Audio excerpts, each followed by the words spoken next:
سمجھتا ہوں وہ بچے اور بچیاں جنہوں نے قرآن کریم کا حفظ اور مناظرہ مکمل کیا یا جنہوں نے امتحانات میں یا دیگر چیزوں میں اچھی کارکردگی دکھائی اور ان کو آج اعزازات سے نوازا جائے گا، میں ان تمام بچوں کو، والدین کو، ان کے عزیز و اقارب، اساتذہ کرام اور ادارے کے منتظمین کو دل کی گہرائیوں سے مبارکباد پیش کرتا ہوں۔ دعا ہے کہ استاد الاساتذہ مجاہد اسلام، اس ادارے کے بانی مبانی حضرت مولانا عبداللطیف صاحب دامت فیوزہم، اللہ ان کا سایہ تادیر ہمارے سروں پر قائم و دائم رکھے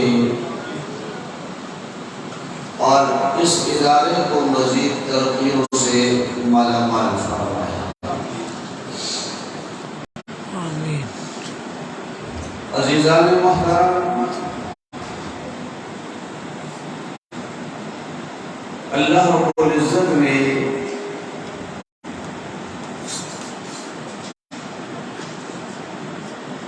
قرآن کریم کو نازل فرمایا جس طرح اس رب نے اس سے پہلے آسمانی کتابوں کو اور صحائف کو نازل فرمایا، لیکن ان کتابوں کی حفاظت اپنے ذمے نہیں لی۔ جب قرآن کریم کی باری آئی، اس کتاب مقدس مطہر منزہ کی باری آئی، اللہ رب العزت نے اس کی حفاظت اپنے ذمے لی۔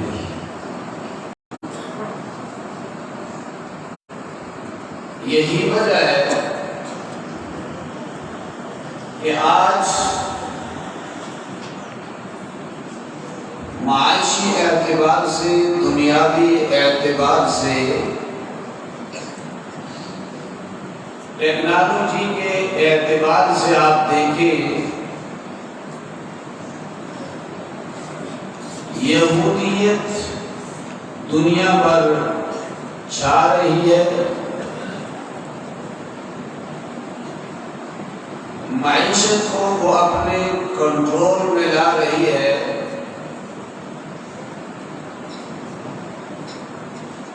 ٹیکنالوجی میں ترقی کے راستے پر دنیا میں جا رہی ہے۔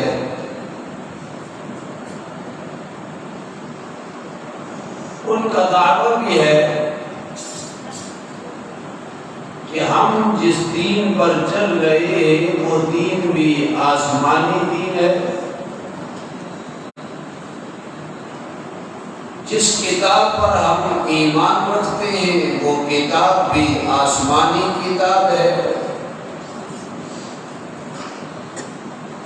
جس نبی کو ہم مانتے ہیں وہ بھی اللہ کے رسول ہیں، ان پر کتاب نازل ہوئی ہے، ان پر وحی آئی ہے۔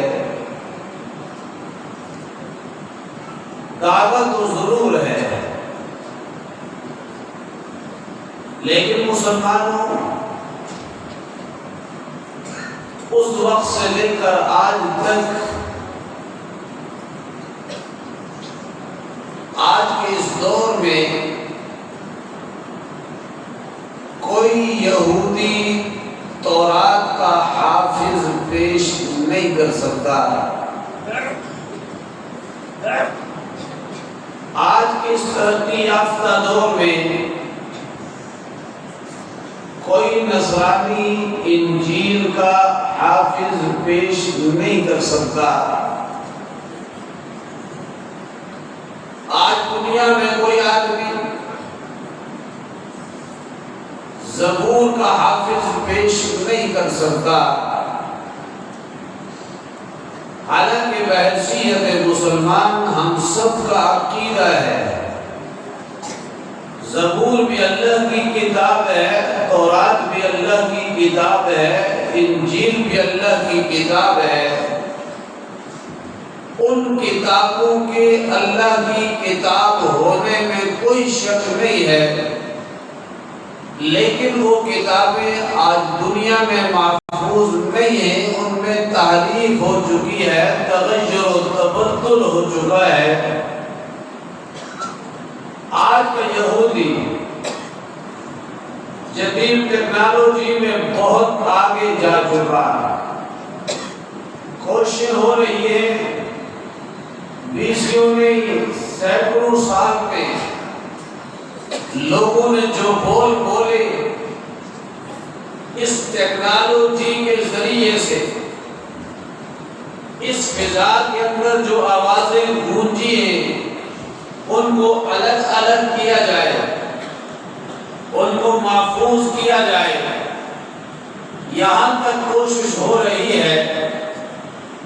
لیکن یہود و نصارہ حضرت موسیٰ علیہ السلام کی سیرت کو پیش نہیں کر سکتے، ان کی زندگی گزارنے کے طرز عمل کو پیش نہیں کر سکتے۔ عیسائی حضرت عیسیٰ علیہ السلام پر ایمان رکھتے ہیں، لیکن حضرت عیسیٰ علیہ السلام کی سیرت کو پیش نہیں کر سکتے۔ انہوں نے زندگی کیسے گزاری، کیا اعمال اختیار کیے، اس کی مثال پیش نہیں کر سکتے، انجیل کا حافظ پیش نہیں کر سکتے۔ لیکن قرآن ہے جس کو رب ذوالجلال نے نازل فرمایا۔ ایک تو قرآن اللہ کی کتاب ہے، دوسرا یہ اللہ کا کلام ہے۔ میرے اکابر بیٹھے ہیں، اہل علم نے لکھا ہے اللہ نے زبور کو نازل فرمایا، تورات کو نازل فرمایا، انجیل کو نازل فرمایا، لیکن خود اس کی تلاوت نہیں فرمائی۔ لیکن قرآن وہ مقدس کتاب ہے، وہ منزہ کتاب ہے کہ اس دنیا کو وجود بخشنے سے 1000 سال پہلے رب ذوالجلال نے فرشتوں کی مجلس میں سورہ طٰہٰ کی تلاوت فرمائی، اس قرآن کی تلاوت فرمائی۔ اور کل قیامت کے دن جب جنتی جنت میں پہنچ جائیں گے، نعمتیں ان کو مل جائیں گی، کل قیامت کے دن بھی رب ذوالجلال خود اس قرآن کریم کی ان جنتیوں کے سامنے تلاوت فرمائیں گے۔ یہ وہ کتاب ہے، وہ رب کا کلام ہے جس کو رب نے اپنی حفاظت میں رکھا۔ 1444 سال کا عرصہ گزر گیا۔ آپ جانتے ہیں مسلمانوں کی تاریخ بہت سے ادوار میں بڑی روشن رہی ہے، بڑی تابناک رہی ہے، لیکن مشکل حالات بھی آئے۔ وہ زمانہ بھی آیا کہ وقت کے بادشاہ نے فیصلہ کیا، اعلان کر دیا کہ اس دھرتی سے، میرے ملک سے، اس سلطنت سے قرآن کو ختم کر دیا جائے۔ آپ تاریخ کے اوراق کو اٹھائے، اکابر کی مجلس میں بیٹھے، آپ کے سامنے یہ باتیں روز روشن کی طرح واضح ہو جائے گی۔ جہاں تک ہوا مدارس کو بند کیا گیا، مساجد کو بند کیا گیا، جہاں سے قرآن چھپتے تھے ان پیسوں پر پابندی لگا دی گئی، وہ مساجد سے قرآن کے نسخے اٹھا دیے گئے۔ مدارس سے قرآن کے نسخے اٹھا لیے گئے اور ان کو اٹھا کر دریا میں ڈال دیا گیا، سمندر میں ڈال دیا گیا۔ اتنی سیاہی پھیلی کہ دریا کے پانی کا رنگ تبدیل ہو گیا، لیکن کسی اللہ والے نے کچھ حفاظ کو بلایا اور بلا کر کے بادشاہ وقت کے سامنے حاضر کیا۔ کہا بادشاہ سلامت، آپ مساجد سے قرآن اٹھا کر کے ان کو ختم کر دیں گے، مدارس سے قرآن اٹھا کر کے ان کو ختم کر دیں گے، پریسوں پر پابندی لگا دیں گے، لیکن ذرا یہ تو بتائیے یہ قرآن جو لوگوں کے سینوں میں محفوظ ہے اس کو کیسے ختم کریں؟ اِنَّا نَحْنُ نَزَّلْنَا الذِّكْرَ وَإِنَّا لَهُ لَحَافِظُونَ۔ اللہ نے اس قرآن کی حفاظت اپنے ذمہ لی ہے۔ عزیزان محترم، میرے اکابر بیٹھے یہ بات کو سمیٹنے کی طرف لے جا رہا ہوں۔ قرآن کریم کی حفاظت کے متعلق مفسرین کرام لکھتے ہیں قرآن کے اندر بہت ساری چیزیں ہیں، اللہ نے ہر چیز کی حفاظت کا بندوبست کیا۔ یہ چھوٹے چھوٹے معصوم بچے اور بڑی عمر کے لوگ بھی آج 60 سال کی عمر کے لوگ حفظ شروع کرتے ہیں، اللہ کے فضل و کرم سے ان کا حفظ مکمل بھی ہو جاتا ہے۔ یہ معصوم بچے جن کو سمجھ نہیں ہے سورہ فاتحہ کا ترجمہ کیا ہے، سورہ بقرہ کا ترجمہ کیا ہے، اس کے معانی کیا ہے، اس کے اندر کیا احکامات ہیں، یہ نہیں جانتے، لیکن یہ معصوم بچہ اللہ کے فضل و کرم سے قرآن کا حافظ بن رہا ہے۔ الحمد سے لے کر برناس تک اس کے سینے میں قرآن محفوظ ہو رہا ہے۔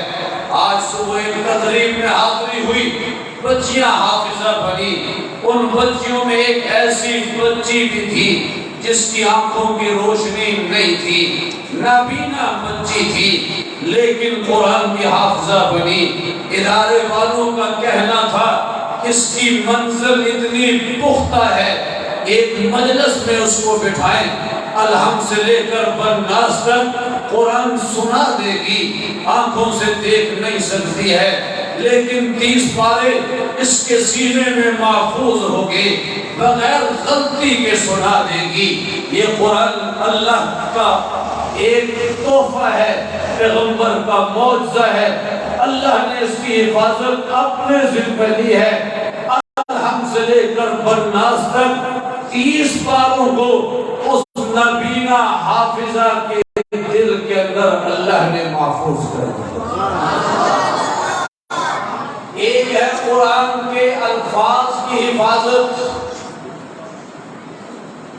علماء بیٹھے ہیں، قرآن بیٹھے ہیں، ہمارے مدارس میں جہاں صرف قرآن کے الفاظ پڑھائے جاتے ہیں، اس قرآن کے متعلق تجوید پڑھائی جاتی ہے، قرات پڑھائی جاتی ہے، اس کے مختلف شعبے ہیں۔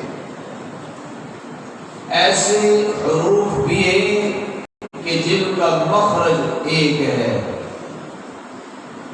عوام کی بات شاید اتنی سمجھ میں نہ آ سکے، لیکن میں سادہ الفاظ میں ذکر کرتا ہوں کہ اللہ نے حفاظت کیسے فرمائی۔ یہ جو حلق ہے، گلا ہے، اس میں حلق فن تجوید میں اس کو کہا جاتا ہے۔ یہاں سے حروف نکلتے ہیں، منہ کے اندر مختلف زاویے ہیں، وہاں سے حروف نکلتے ہیں۔ حروف حلقی ایک اصطلاح ہے، بچے جانتے ہیں۔ حلق سے جو حروف نکلتے ہیں وہ 6 حرف ہیں، لیکن وہ 6 حرف حلق سے نکلنے کے باوجود جب ان کی ادائیگی ہوتی ہے، وہاں سے حمزہ بھی نکل رہا ہے، وہاں سے ہا بھی نکل رہا ہے، عین اور حا بھی نکل رہا ہے، غین اور خا بھی نکل رہا ہے، لیکن ہر ایک کی ادائیگی کا سلسلہ الگ ہے۔ کی ادائیگی الگ صورت میں ہے اور حمزہ کی ادائیگی الگ صورت میں ہے۔ ہا بھی نکل رہا ہے، خا بھی نکل رہا ہے، ان کی صورت الگ ہے۔ عین بھی نکل رہا ہے، خا بھی نکل رہا ہے، اس کی صورت الگ ہے۔ اس فن کے اندر صفات کے اعتبار سے چند چیزیں ہیں کہ وہ صفات اس حرف کے اندر اتنی پائی جاتی ہے، دوسرے حرف میں اتنی پائی جاتی ہے، تیسرے حرف میں اتنی پائی جاتی ہے۔ ایک عام آدمی لفظ صاد کو پڑھتا ہے، صاد کو پڑھتا ہے، سین کو پڑھتا ہے، زا کو پڑھتا ہے، شاید اتنا فرق نہ کر سکے، لیکن اس فرق کا ماہر ہے، وہ پہچان رکھتا ہے سا کی ادائیگی کیسے ہے، اس کی صفات کیا ہے، زا کی صفات کیا ہے، سین کی صفات کیا ہے، صاد کی صفات کیا ہے۔ ان معصوم بچوں کو وہ صفات بھی پڑھائی جاتی ہے، سکھائی جاتی ہے۔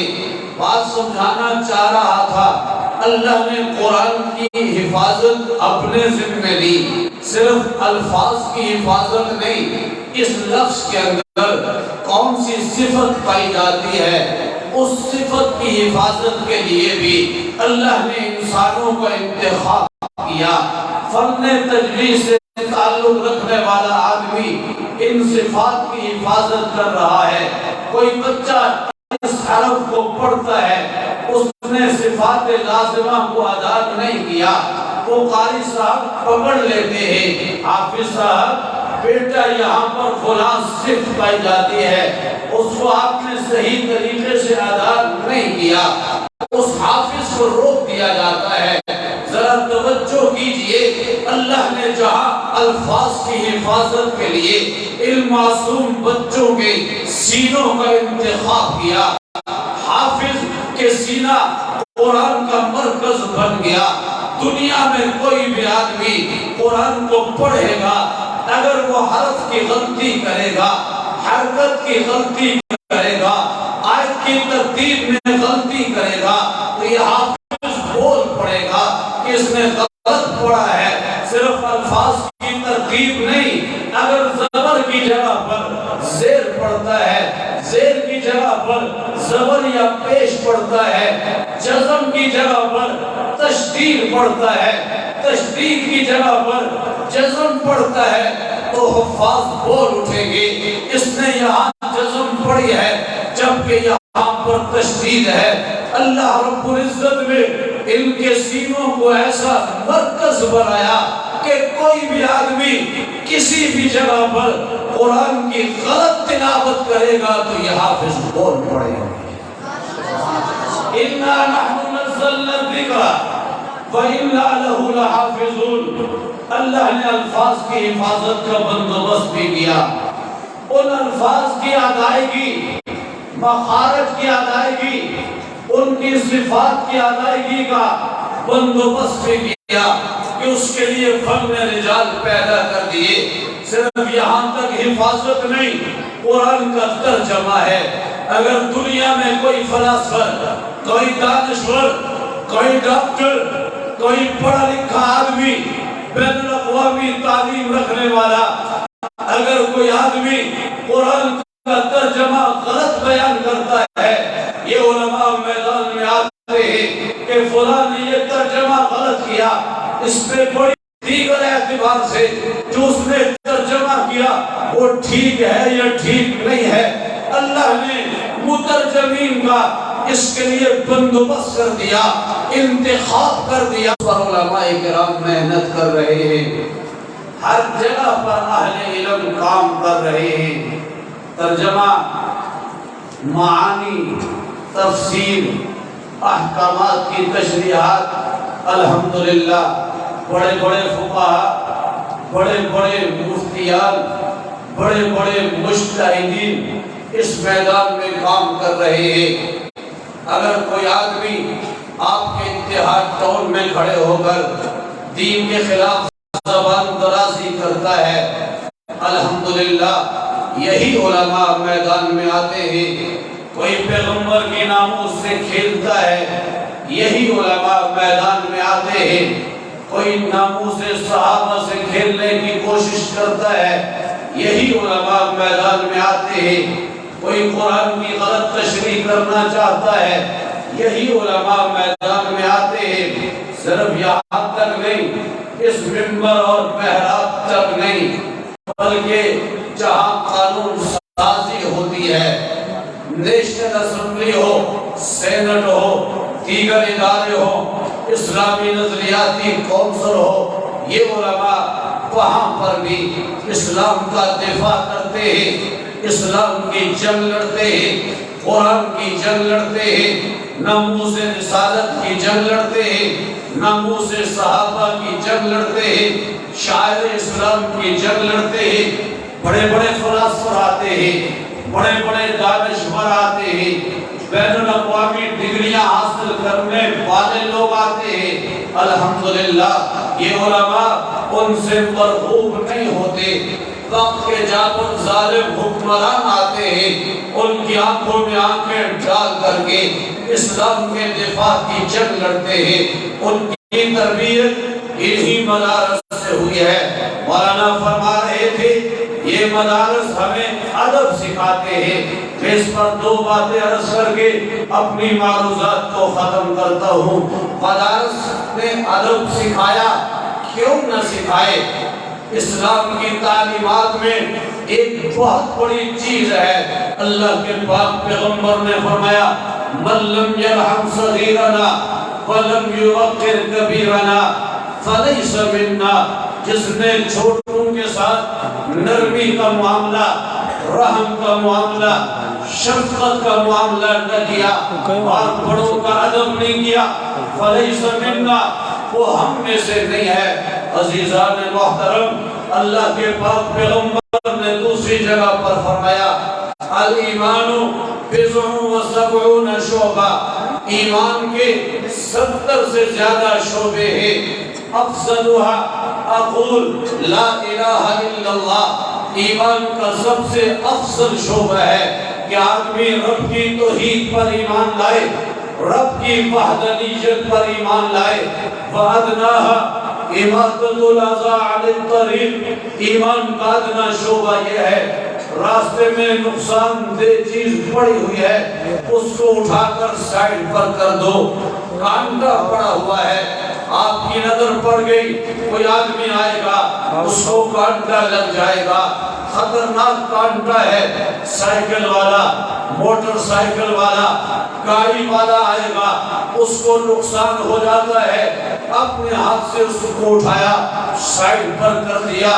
یہ ایمان کی علامت ہے، یہ ایمان کا ادنا درجہ ہے۔ راستے میں کسی نے پھل استعمال کیا، کیلا استعمال کیا اور کوئی پھل استعمال کیا، چھلکا راستے میں ڈال دیا، آپ کی نظر پڑ گئی، آپ نے کہا کسی کو نقصان ہو سکتا ہے، لوگ دیکھ رہے ہیں، دل کہے گے کہ یار کیا کر رہے ہو، چھوڑ دو، باقی لوگ دیکھ رہیں گے، لیکن آپ کا ایمان اندر کا انسان بولتا ہے کہ یار حدیث میں آتا ہے کہ اگر راستے سے نقصان دہ چیز کو ہٹا دیا جائے، یہ بھی ایمان کا شعبہ ہے، میں اس کو اٹھا کر سائڈ پر کر دیتا ہوں۔ یہ تعلیمات اسلام دے رہا ہے، صرف مسلمانوں کے لیے نہیں، راستہ عام ہے، مسلمان بھی چلتا ہے، غیر مسلم بھی چڑھتا ہے، بچہ بھی چلتا ہے، بڑا بھی چلتا ہے، مرد بھی چلتا ہے، خاتون بھی چلتی ہے۔ اسلام کی تعلیمات ہے کہ انسانیت کی حفاظت کے لیے، اس کے درد کے لیے ان راستوں کو اختیار کیا جائے۔ یہاں جو جملہ عرض کر رہا ہوں، افضل درجہ ایمان کا رب کی وحدانیت پر ایمان، اور ادنا درجہ وہ راستے سے نقصان دہ چیز کو ہٹانا۔ افضل درجے کو بھی بیان کیا، ادنا درجے کو بھی بیان کر دیا۔ حدیث کے اگلے الفاظ وَالْحَيَاءُ شُعْبَةٌ مِّنَ الْإِيمَانِ، حیا بھی ایمان کا ایک شعبہ ہے۔ مسلمانوں، اس وقت آج کی نئی جنریشن سے، آج کی نئی نسل سے حیا اٹھتی جا رہی ہے۔ ایک وقت تھا جن علاقوں سے آپ کا تعلق ہے، جہاں آپ نے زندگیاں گزاری وہاں آپ کا بیٹا نوجوان ننگے سر آپ کے سامنے نہیں آتا تھا، مجلس میں نہیں بیٹھتا تھا، کسی بزرگ کے سامنے آگے نہیں چلتا تھا، وہ اپنی الفاظ بلند آواز سے نہیں کہتا تھا۔ آج جدید میڈیا، جدید تہذیب اور مغربیت ہمیں اس طرز عمل پر لا رہی ہے اور ذہن دیا جا رہا ہے ہر ایک کو آزادی حاصل ہے، بچی ہے، بیٹی ہے، اس کو بھی آزادی کا حق ہے، بیٹا ہے، اس کو بھی آزادی کا حق ہے۔ نتیجہ کیا نکلتا ہے؟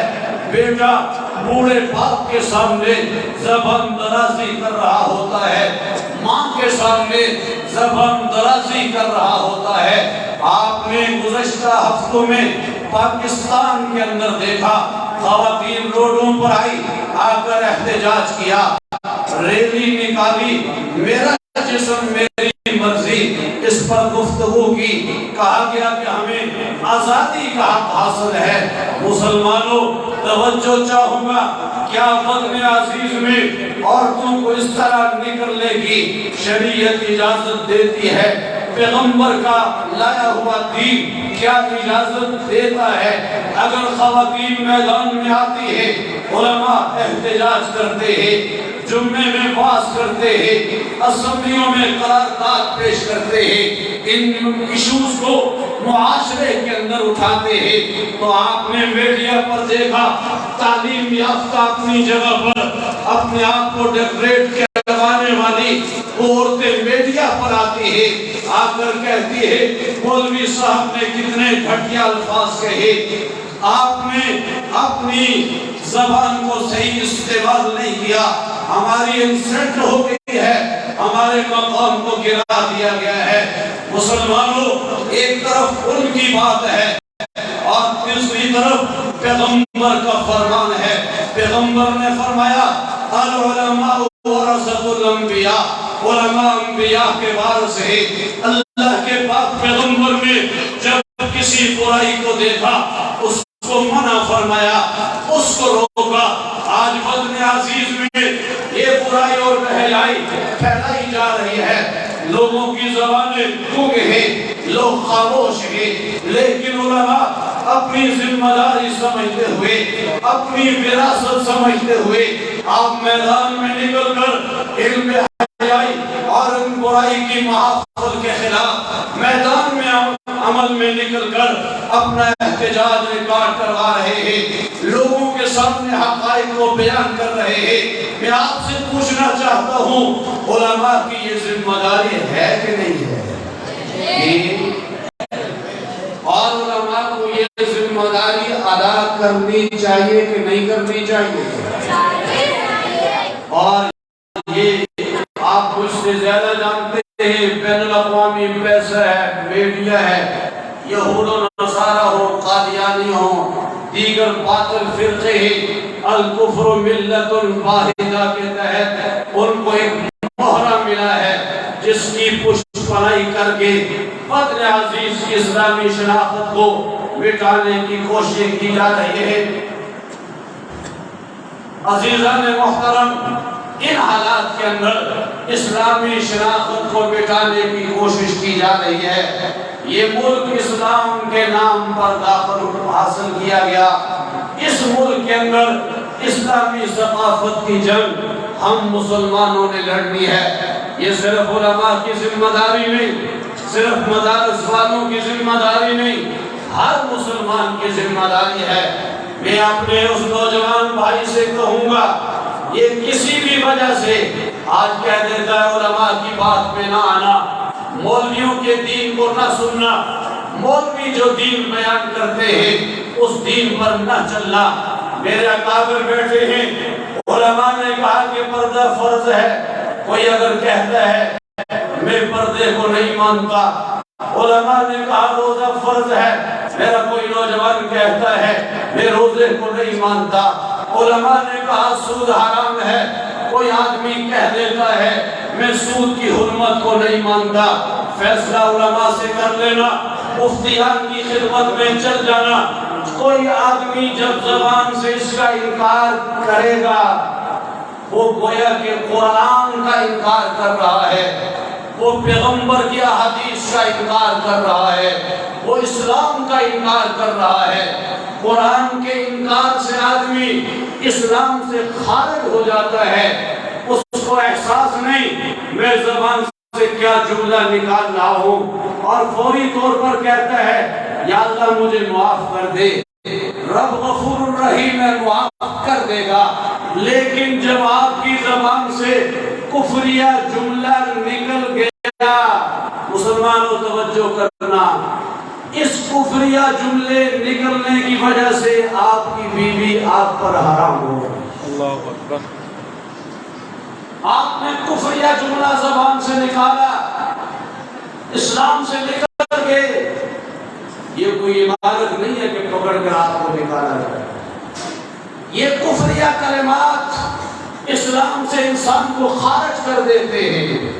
بیوی حرام ہو چکی ہے، جب تک تجدید ایمان نہیں ہوگا، دوبارہ نکاح نہیں ہوگا، اس عورت کے ساتھ زندگی گزارنا حرام ہوگا۔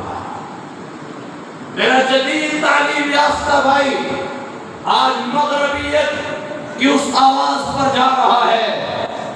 اپنے ایمان کی بھی فکر کرو، آباء و اجداد کی بھی فکر کرو، اور اسلامی تہذیب کی بھی فکر کرو۔ رہنا کسی نے نہیں، المرء مع من احب کے تحت دنیا میں جس سے محبت کرو گے کل حشر بھی اسی کے ساتھ ہوگا۔ اگر پیغمبر کے ساتھ جانا چاہتے ہو، صحابہ کے ساتھ جانا چاہتے ہو، اولیاء اللہ کے ساتھ جانا چاہتے ہو تو اہل اللہ سے محبت کرو۔ دنیا کے منصب، دنیا کے عہدے عارضی ہے، اصل تو میری اور آپ کی منزل جنت ہے۔ ہم نے جنت تک جانا ہے، اس منزل کے حصول کا راستہ وہ قرآن کا راستہ ہے، وہ پیغمبر کی شریعت کا راستہ ہے۔ آؤ قرآن سے جڑ جاؤ، اسلام سے جڑ جاؤ۔ جہاں پر بھی برائی ہو رہی ہے، قطع نظر اس بات کے آپ کا تعلق کس پارٹی سے ہے، کس زبان سے ہے، کس علاقے سے ہے، کم از کم مسلمان تو ہو اسلام کے اس جذبے سے، اس محبت سے کہ اللہ کے پاک پیغمبر نے فرمایا اگر اس برائی کو روکنے کی طاقت ہے ہاتھ سے روکو، نہیں تو زبان سے روکو، نہیں تو دل سے اس کو برا سمجھو، کم از کم اس کا حصہ تو مت بنو۔ کیا خیال ہے چیزوں سے بچیں گے انشاءاللہ؟ یہ تعلیم، یہ علم، یہ معلومات آپ کو ان اداروں سے ملے گی، ان علماء سے ملے گی، ان اہل اللہ والوں سے ملے گی۔ میں یہی گزارش کروں گا، نہ معلوم ہماری زندگی کی شام کب ہو جائے، کم از کم ہم اپنے ایمان کو بچا کر چلے جائیں، اہل اللہ کے ساتھ محبت کرتے ہوئے چلے جائیں۔ انشاءاللہ جب یہ چیزیں ہمارے اندر ہوں گی، دنیا کے اندر بھی ہم کامیاب ہوں گے، آخرت میں بھی کامیاب ہوں گے۔ میں نے اکابر کے سامنے کچھ زیادہ وقت لے لیا، کچھ سخت باتیں بھی ہو گئی، بہرحال اس گستاخی پر معذرت چاہوں گا۔ اللہ ہم سب کا حامی و ناصر ہو۔ یہ حفاظ جن کے لیے پیغمبر نے فرمایا ان اشراف امتی حملۃ القرآن، قرآن سے جڑنے والے، قرآن کو سینے سے لگانے والے، میرے اور آپ کے پیغمبر نے فرمایا یہ سب سے معزز لوگ ہیں، ان کی قدر کرو، ان کی ناقدری مت کرو۔